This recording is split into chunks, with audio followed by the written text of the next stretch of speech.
ಇದು ಗಳಗನಾಥ ಅನ್ನೋ ಊರು.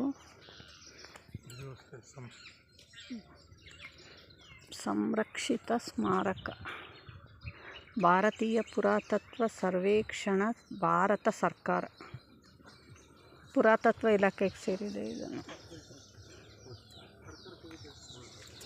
ಗಳಗೇಶ್ವರ ದೇವಾಲಯ, ಗಳಗನಾಥ ಅನ್ನೋ ಊರು, ಗಳಗೇಶ್ವರ ದೇವಾಲಯ. నేను ఫోటో తీసుకుంటాను. తీసిండా నేను.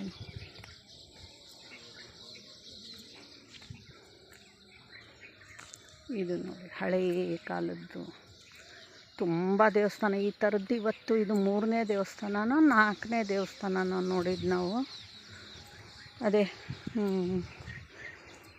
ದೇವ್ರ ಗುಡ್ಡ, ಮೈಲಾರಲಿಂಗೇಶ್ವರ, ಕುರುವತ್ತಿ ಬಸವೇಶ್ವರ, ಮತ್ತು ಇನ್ನೊಂದು ಊರಲ್ಲಿ ಯಾವುದೋ ಒಂದು ಊರಲ್ಲಿ ಮುಕ್ತೇಶ್ವರ ಅಂತ ಒಂದು ನೋಡಿದ್ವಿ.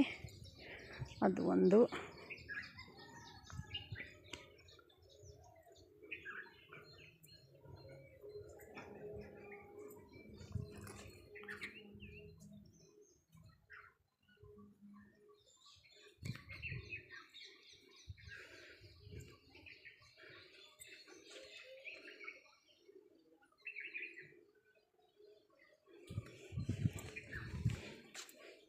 ಎಲ್ಲ ತುಂಗಭದ್ರಾ ನದಿ ದಂಡೆಗೆ ಇದೆ ಈ ದೇವಸ್ಥಾನಗಳೆಲ್ಲನೂ.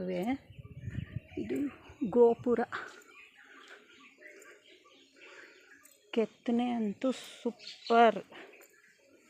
ಇದು ಅಭಿಷೇಕದ ನೀರು ಬೀಳೋ ತೊಟ್ಟಿ, ಅಭಿಷೇಕದ ನೀರು ಬೀಳುತ್ತಲ್ಲ ಆ ತೊಟ್ಟಿ.